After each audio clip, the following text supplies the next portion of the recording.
So, talking about Mobihubs, we are working in Belgium together with Autodelen.net, Infopunt Publieke Ruimte, and Taxistop in the Dutch-speaking part of Belgium. We created the Mobiput VZ2, and in the French-speaking part of Belgium and also in Brussels, we are working with Taxistop as well to do the same work. What are we doing?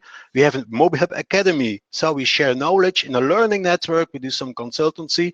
We also provide solutions, digital solutions, different tools, database, the TOMP API, and we working on pilots and innovation. If you want to meet the new director of Mobiput VZ2 soon, he's also participating. It's Bram Roeland. So maybe Bram can also give a shout in this chat. So this is the work we are doing with Mobihubs, normally in between all Shared Mobility Rocks events.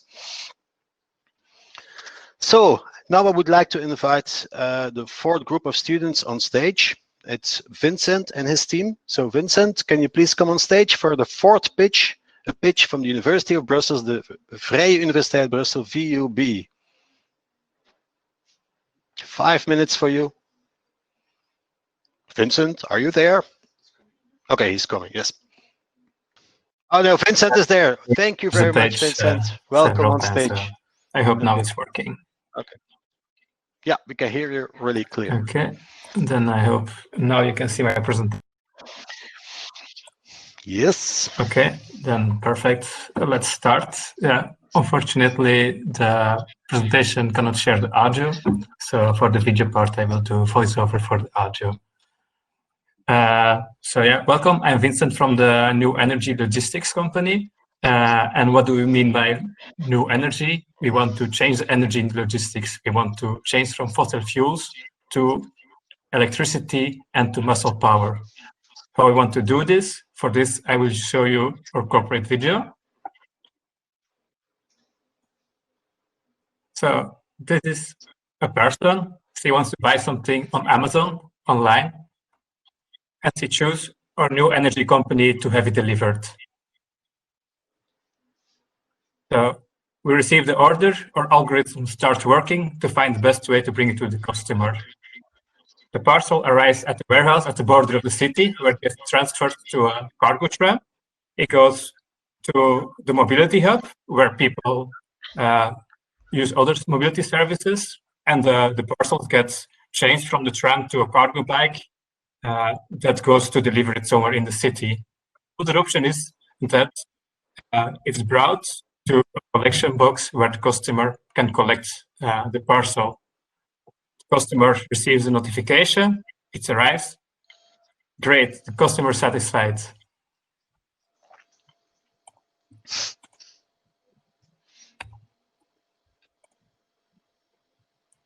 Yeah, it was nicer with the audio and the music, but I did my best. So now let's go to the business.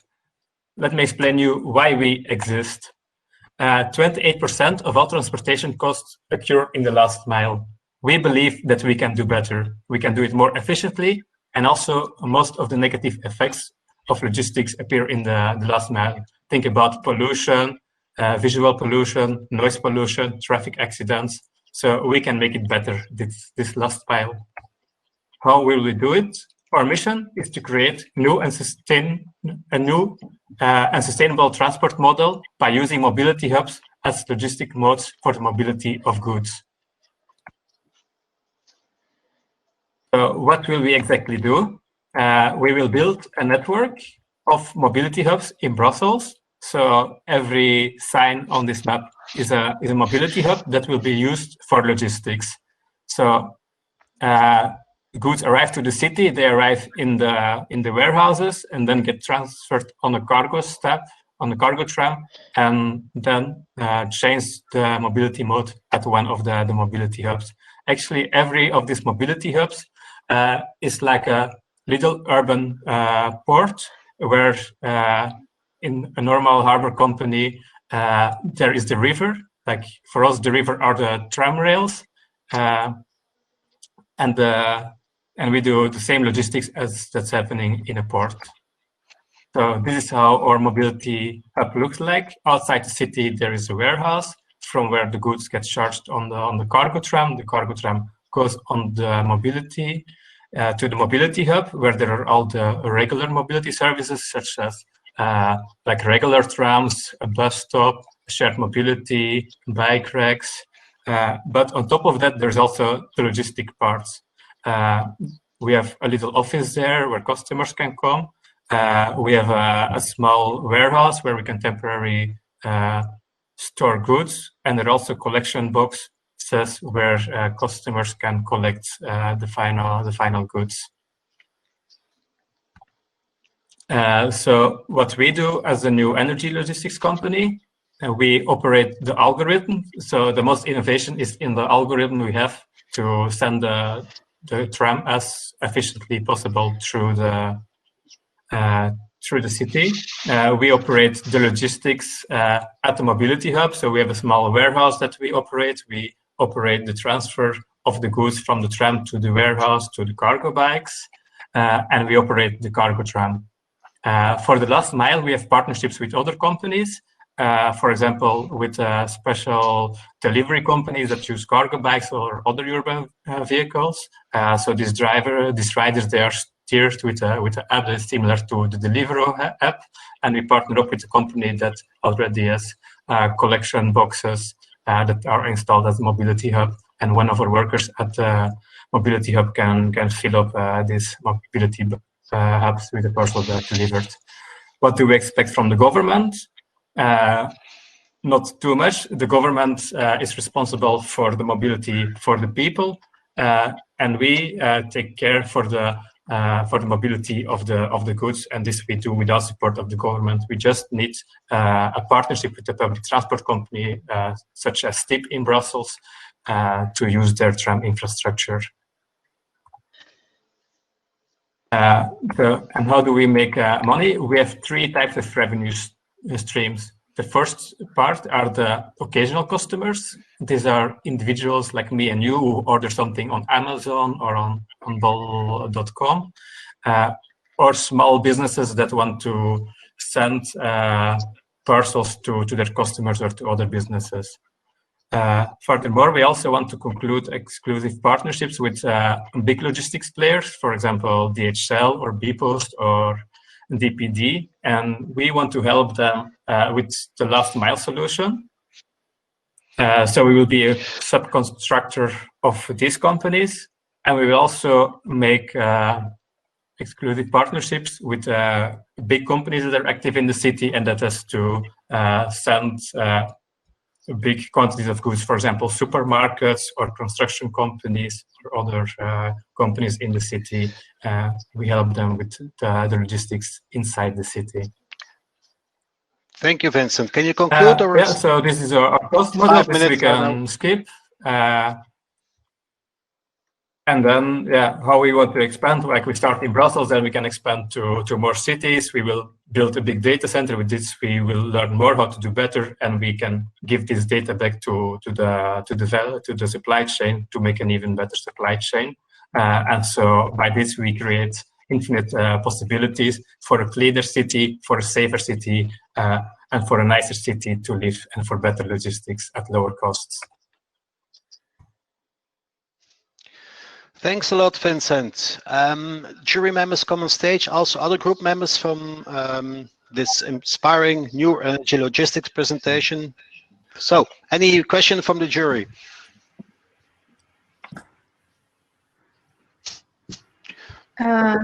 Okay, who's the first? I'm going. I don't have any question, but I think it's very interesting that you take into account all the existing infrastructure and you don't work on your bubble and do the whole stuff by yourself, but you base on organization, such as city and private organization. I don't have questions so far. I let the other go for questions. Yeah. Sorry. Okay. I do have a question, obviously. Thanks for the interesting presentation and also for thinking about business case. That's obviously a very important aspect of establishing mobility hubs and making them successful. You can't do it without a business case, unfortunately. And also the topic of urban logistics is very relevant as well. You said you would launch in Brussels.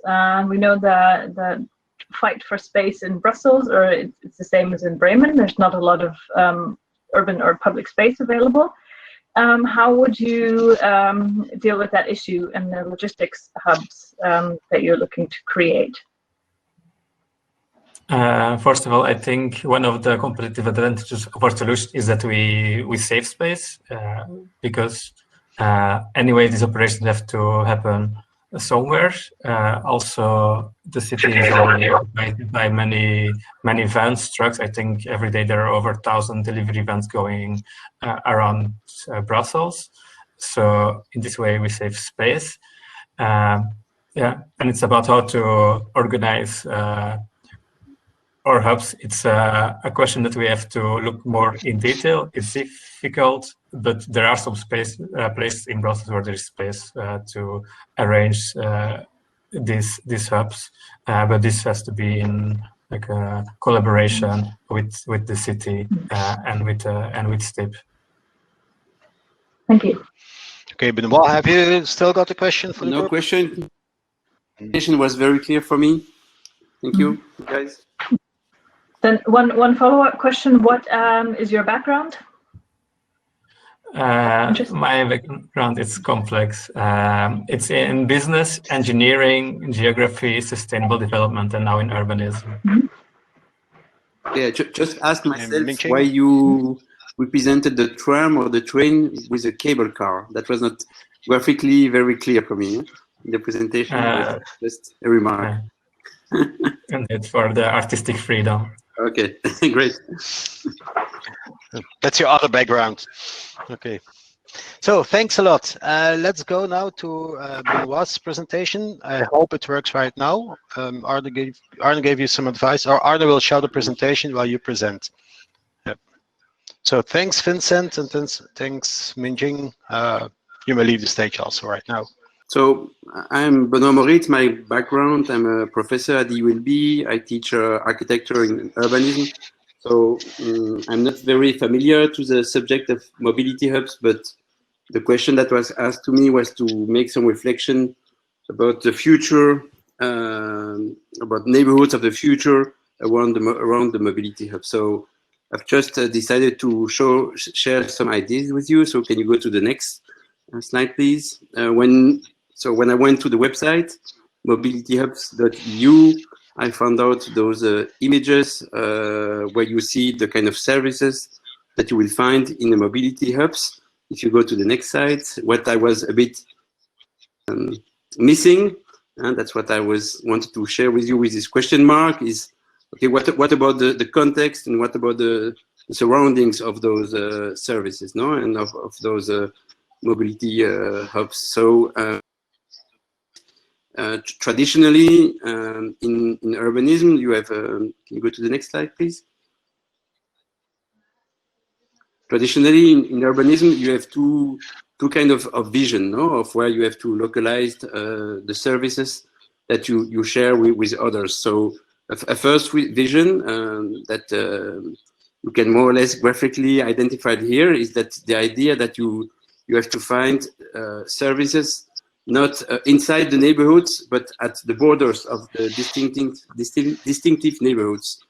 So the idea that this Léon Créer, who is an architect, developed in '77 is that the city is a kind of federation of neighborhoods, and that it's important that a city becomes city by sharing, by neighborhoods sharing services. So the idea of the special idea of Léon Créer was that you have to find those services at the border or at the fringes of the neighborhood. If you can go to the other slide. So the other way to think of the localization of such kind of services is the one that is developed by Richard Rogers. He's a British architect and urban planner. He sees the city more as a kind of multipolar system where neighborhoods are organized around services and specifically around hubs of mobility. So that's a totally other vision or other way to conceive or to imagine where you should localize the hub. So the first idea of Léon Créer was to say, no, the hubs has to be somewhere at the border. But for Rogers, it's totally the contrary. He says, no, it has to be somewhere central. So can you go to the next slide? So what both urbanists share, they are both European urbanists, is that to diminish the need for transport, you have to create mixed neighborhoods where everything is mixed together, so that you limit the distance you have to make between two different goals, for instance. And so you have to create mixed neighborhoods so that you make people and activities closer the one to each other. So those are the traditional way to think of this. And as we are now experiencing the COVID period, let's go to the next slide. I wanted to share some thoughts with you because I think we are a bit in another kind of period for the moment. We are experiencing this COVID-19 period, and it's something a bit new for us. But I wanted to share with you the thought. Let's say experiencing a pandemic crisis is something that we have not experienced us for the last 50 years, but that was very common in the past. So if you go to the next slide, I wanted to share with you this idea or this information that urbanism as a discipline has emerged in the 19th century as a way to give an answer to pandemic issues.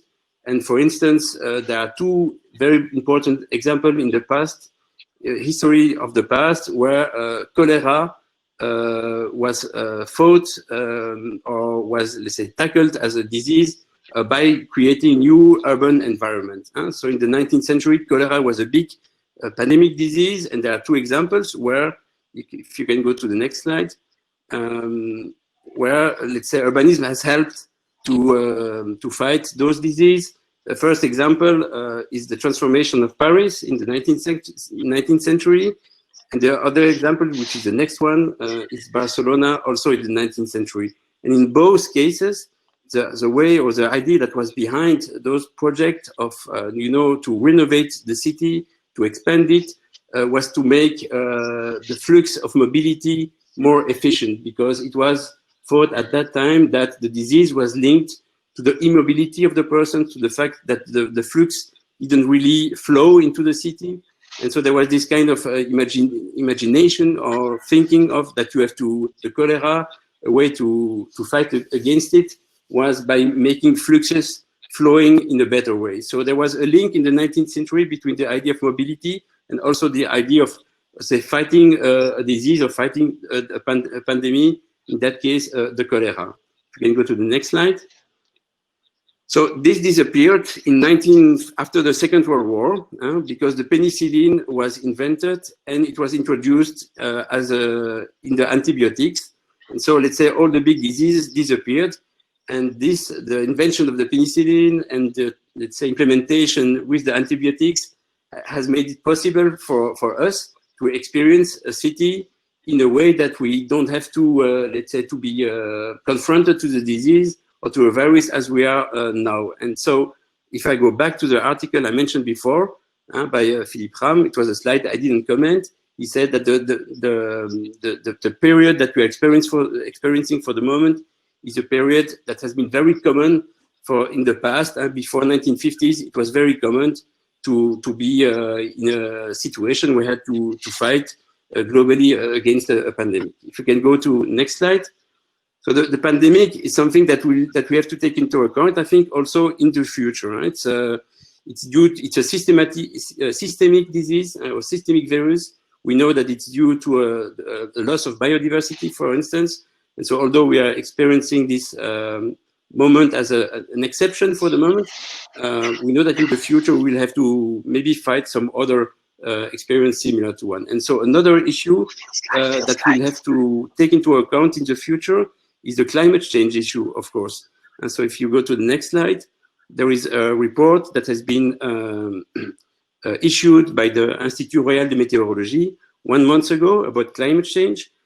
And we know that in the future, that the temperature will go higher. There will be a lot more of rain during the winter time. There will be a lot of more of heat waves during the summer. And I think if you have to think of, okay, in the future, to take into account those two aspects, climate change and organized spaces as a way to prevent yourself from future disease. So I'll go to the end of my presentation. Next slide. So this one I will pass. This has, can you go to the next slide?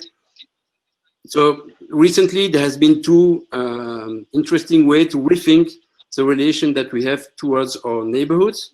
One way, as one of the group mentioned, is the 15-minute city. It's a concept that has been developed by a political scientist in Paris, Carlos Moreno. So his idea was not to think of, let's say, think of the city as an organization by neighborhoods or by cluster of buildings around a public transport hub, but by a distance that we have to do between the way where you are and the service that you want to, that you need. So the 15-minute city is a new way to organize spaces.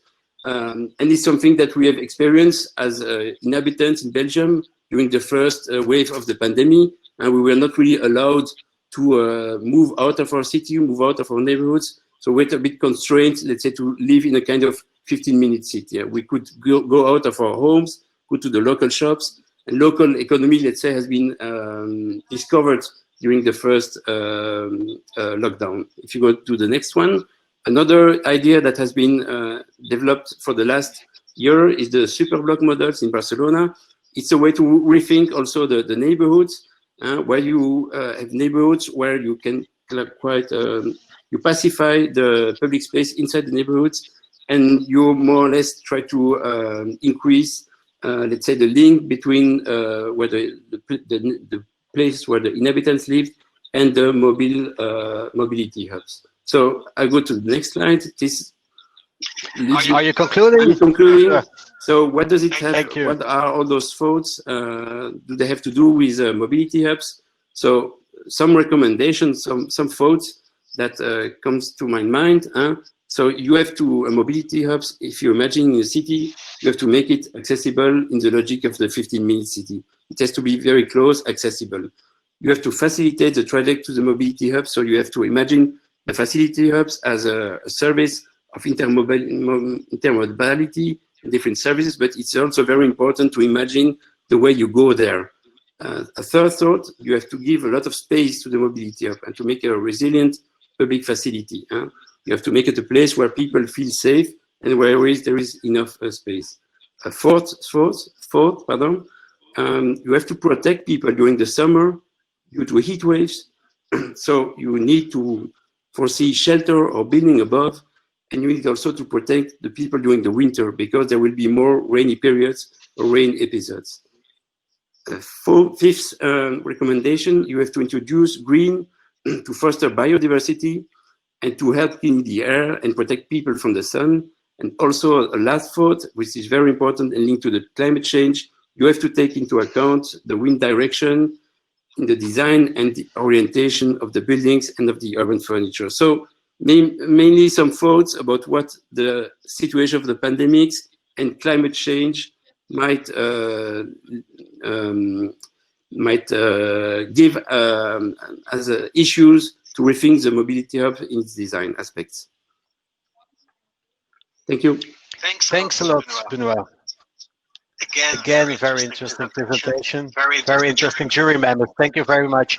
So now it's time to go to the final pitch from the fifth group, Stefan Lucas from the University of Hasselt. Please come on stage, Stefan Lucas. Also try to keep it in 5 minutes. Okay, are you ready? We are ready. Hello everyone, we are Lucas and Steph from the University of Hasselt, and we would like to say welcome to our pitch about our concept of the future of the Mobihub, which we call the Flagship. We will start with a vision. First of all, we agree that shared mobility works, and we believe the Flagship is a good example of how mobility can work. And while we were brainstorming, we really wanted to focus on a more sustainable way of transport, in which we use our available means of transport more efficiently. From this vision, we came up with a concept of the Flagship. The main idea is to create a temporary Mobihub, which can be used for big events, for example, a festival. These flagships are based on a shared bike system, and the reason for that is that bikes are easy to reuse at different locations, and they can be implemented in a Flagship very easily. But where do we want to create a Flagship? Well, there are two important conditions for the location of the Flagship. First, it has to be closely located to an easily accessible public transport hub, so the travelers don't lose a lot of time. The second condition is that the Flagship is located within cycling distance from the event.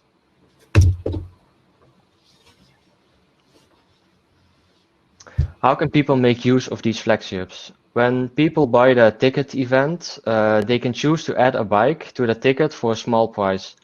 On this way, the organizer knows in advance how many bikes are needed at the Flagship. Users receive a unique QR code, which are each linked to one bicycle. And with this code, the user can open and close the bicycle lock. We believe this idea will bring many benefits, especially for the users. It creates an easier, faster, and more sustainable means of transport for people going to an event. It adds another option for them to travel to and from the event. On top of that, the user for transport available during the whole event. For example, to do some shopping in the middle of a festival week. Beside the bike itself, some other additional services are also possible to add. An example is the option to have a luggage service for cyclists, so that their luggage is transported to the event. Another option is to create a carpool parking where visitors can pick up each other at the public transport hub. We also wanted to give an example of where the Flagship can be integrated nowadays. We chose for the rock festival named Graspop in Belgium. The nearest station is 7 kilometers away, which in best case costs 35 minutes by bus. By bike, it only takes 23 minutes and you don't have to wait for your bike to arrive. We also looked at possible locations for where the Flagship can be implemented, and there's enough place to create one within 1 minute from the station. We would like to thank you for your attention, and as you might have noticed, the Flagship can make shared mobility rock, in some cases literally. Thank you. Shared mobility rocks indeed. Jury members, can you come on stage, please?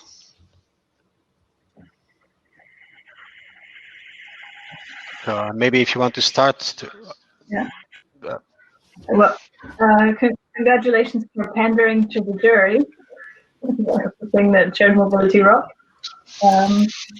Good strategy. Do you imagine, so the main focus at FlexiHubs is around bike sharing, if I understand correctly, and carpool slots. Have you considered other shared modes? Yeah, we also considered a bus, but we thought that a bus wasn't really sustainable, and a bike is far more better for the environment. And there are only local distances, so people with a good mobility can easily bike. And you mentioned the integration into an event ticket. Would the service cost extra, or would it be included in the price of a festival ticket? Yes, it will cost a small extra price, so people don't have to buy their bike together with the ticket. And with this idea, the organizer knows in advance how many people will use a bike, so there aren't too many bikes available or not enough bikes. So they will a small price is added to the ticket event. Yes. Yeah, but the prices would be less than a traditional transport mode, so the bike will profit more from its use. Okay, Marie and Benoit, do you have a question?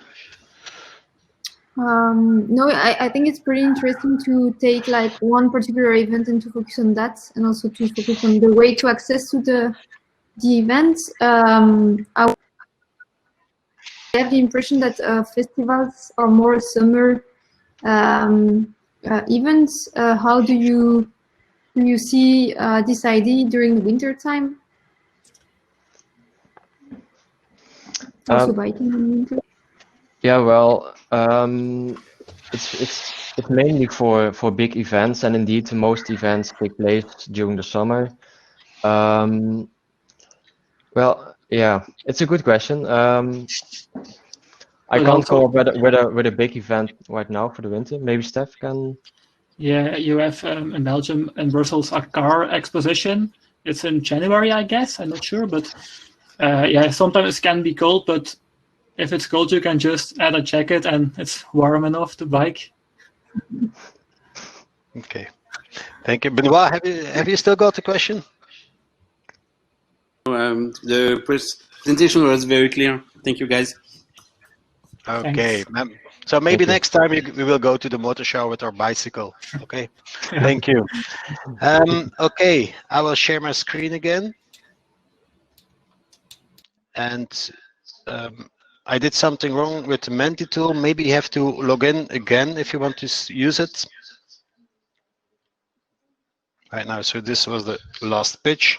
Now we are going to the last 10 minutes. Maybe we'll have a little bit of a delay.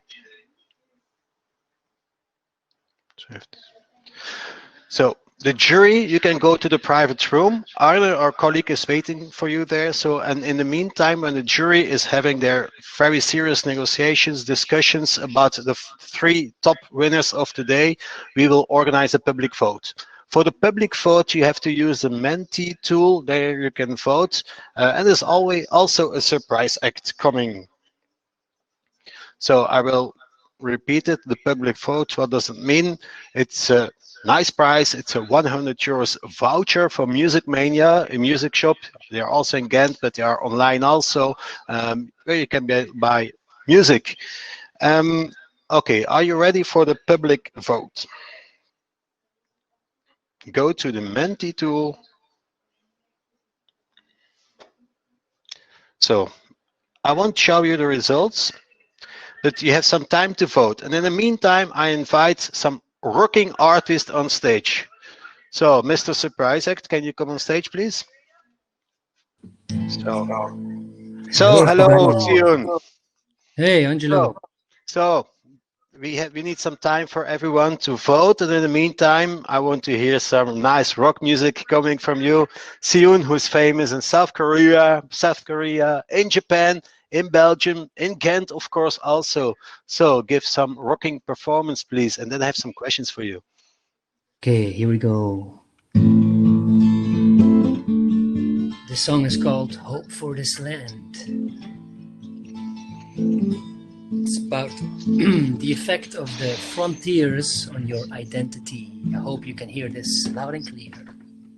Caught up in the maze, far, far from this land. Still amazed by what the old man said. If you keep up hope for your brothers, I will keep up hope for this land.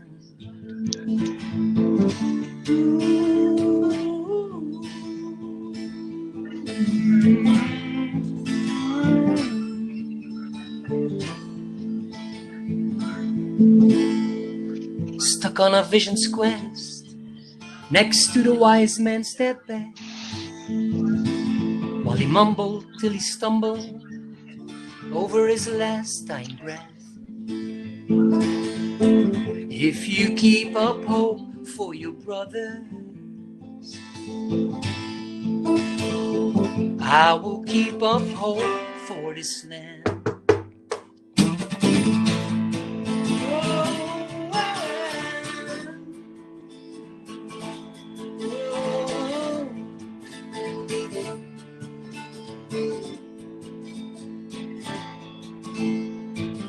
Now I'm at the scene, but I'm stuck on a string. Or are you personally willing to take a bullet for a king? If you keep up hope for your brothers, I will keep up hope for this land. 'Cause I gotta admit, I wanna fight the but I won't be, no, I won't choose to be a rebel without a cause. You won't give up hope for your brother. I won't give up hope for this land. You won't keep up hope for your brother. I won't keep up hope for this land. Now everybody stamp your feet. Stamp your feet. Oh, if you got hope for this land and hope for your brothers, now stamp your feet. We can't hear you, but if you put it loud and clear, if you put your foot on the rock, now stamp your feet. Oh, especially for Angelo. If you won't keep up hope for your brothers, I won't keep up hope for this land. Don't forget to stamp your feet. You won't keep up hope for your brothers. I won't keep up hope for this land, for this land, for this land. Yeah. Yeah, nice, Ian. Well done. Nice surprise act for everyone, I guess. I have a special question for you. So you're an artist, you're a musician, but you're also like the director of the cultural platform of the city of Ghent. And then I saw something last week on the social media from you. So, and it's a very relevant question for Shared Mobility Rocks. What can music, what can artists mean also for the society? You are really doing nice things in Ghent. Tell us. Well, actually, we started a project called Co-Vitesse 6. It's like the acceleration of art to use as a solidarity project. We go actually with a lot of artists. We have 200 artists now collecting 150,000 euro to combine art with the well-being of the population of Ghent. So actually in the weekends, we go from door to door. We work together with civil workers, and they present the information about COVID, about the pandemic, but also where they can find help, where they can find food if they're in trouble. So we actually play a song at their door, and then a civil worker takes over. But during the week, we also have a call center, actually, that has been totally, where artists pick up the phone, or where artists Zoom with people who need it, people who are lonely, people who find these times very hard, like students or elderly people, or we call the workers in hospitals. And so we try to connect culture with the well-being of the population, and it's very effective because everybody belongs to the same kind of project, the same vibe in our little town. So I see culture as something that can melt the heart and can also try to connect people, of course, with a concert, but we can also put it in the heart of society and use it also to provide people with information and connecting. I think Nokia was wrong to use the hashtag like connect the people. It's actually the culture that connects people. Thank you very much. We try to connect people with the mobility hubs, but what you are doing is amazing. Ghent is not such a big city, but with a great heart.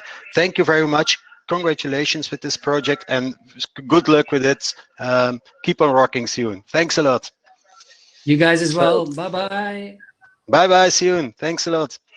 So, and in the meantime, you might see the winner of the public vote. So are you ready for the public vote? I will show the results right now. So who's winning? Frictionless Infinite wins. This was the third group, the group coming from the University of Ghent. It's just a coincidence that it's Ghent again. Congratulations. Come on stage, please, Tina and Diana. Give a shout, Tina and Diana. Come on stage, please.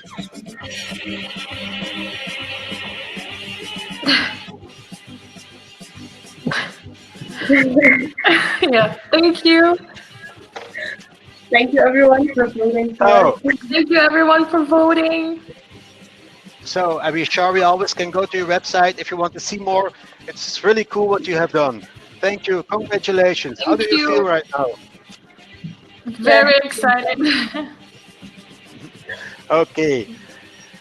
Congratulations. And now it's time for the jury to come on stage. Diana, Tina, you can leave the stage for a while.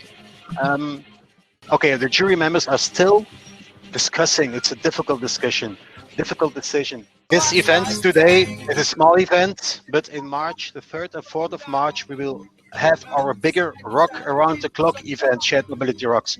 And what does it mean, Shared Mobility Rocks Around the Clock? Together with Autodeel.net again, we will organize a 24 hours marathon, like this event, but 24 hours, and we will rock around the clock. We will travel from one time zone to another time zone. We will work together with partners from Chicago, partners from Melbourne, from Asia, and hold with different studios. So stay tuned. SharedMobility.rocks, our website, and the 3rd and 4th of March, we'll have 24 hours of shared mobility, and hopefully it will rock again. So it's I'm looking to Arne. So is the jury ready? If you want to see Arne, there's Arne behind the screen. He's supporting me. Thanks a lot, Arne.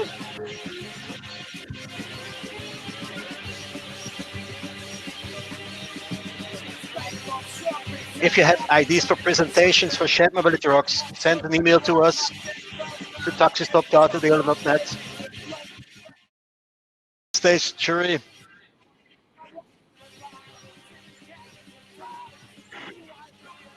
Okay, Rebecca Benoit, I see you coming on stage.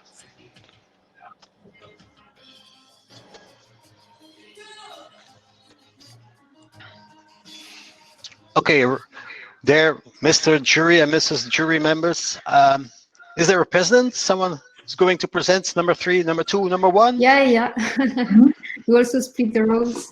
So just first a general remark that we were impressed by the quality of the presentation we had and the quality of the project and the different approach everyone had.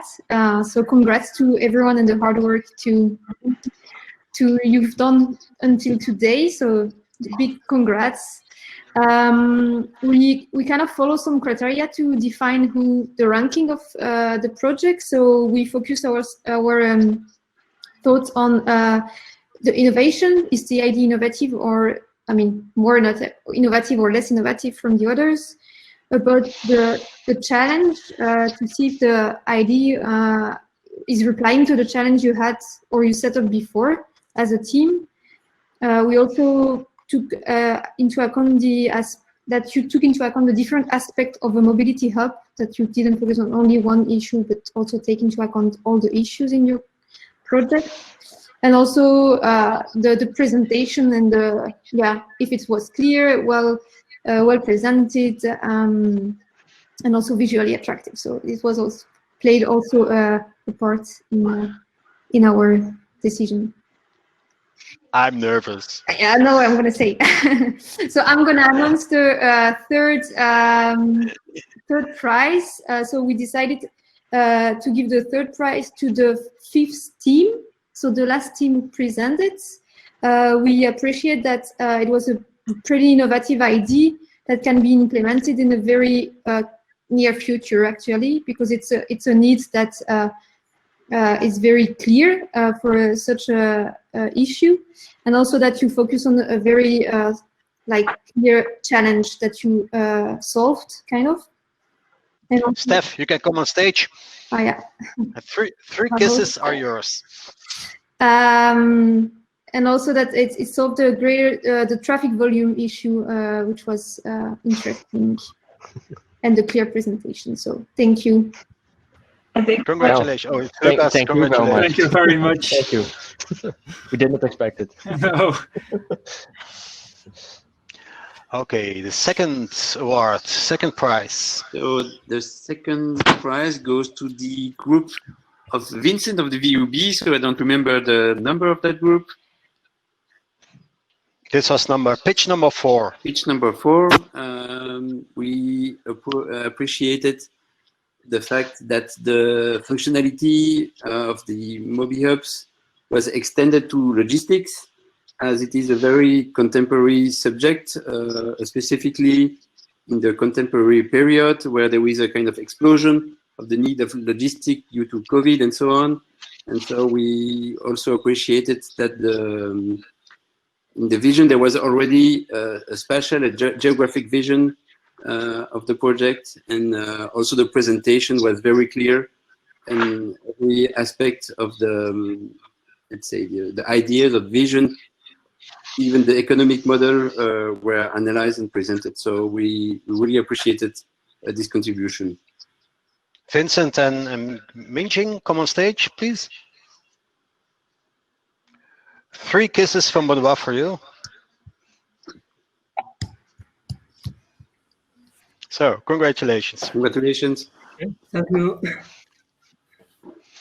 So, and finally, the final word from the jury is coming from, I guess, That's coming Rebecca. from me.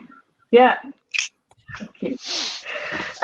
Thank you, first of all, to everybody for putting in so much work to developing new ideas for the future, even for those who weren't nominated. It's really great that you came to participate for the event.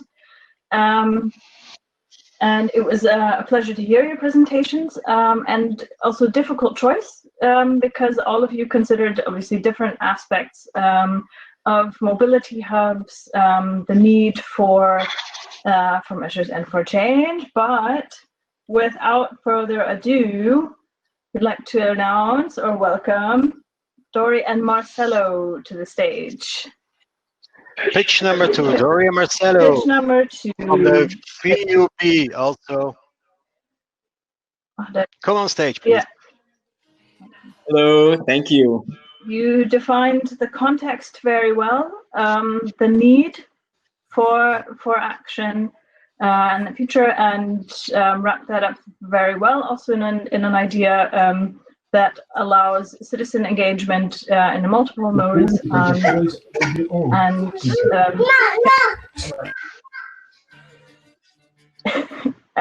the whole family celebrating. And a broad range of engagement. So congratulations to you. And thanks for participating in the challenge. Thank you very much. I really appreciate it. Congratulations, Marcelo and Dori and the whole team. Thank you very much to the jury. Marie and Benoit, you don't have those shared mobility socks yet. We will exchange some addresses, then you have them, and we will.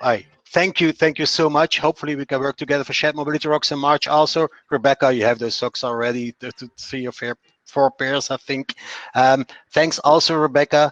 Thanks to all students and to the supporting universities. Thanks to Arne, the people from Autodelen.net who supported also. Thanks, Challe, for putting some other music on. Thank you. So, enjoy the evening. Bye-bye to everyone. Thanks a lot.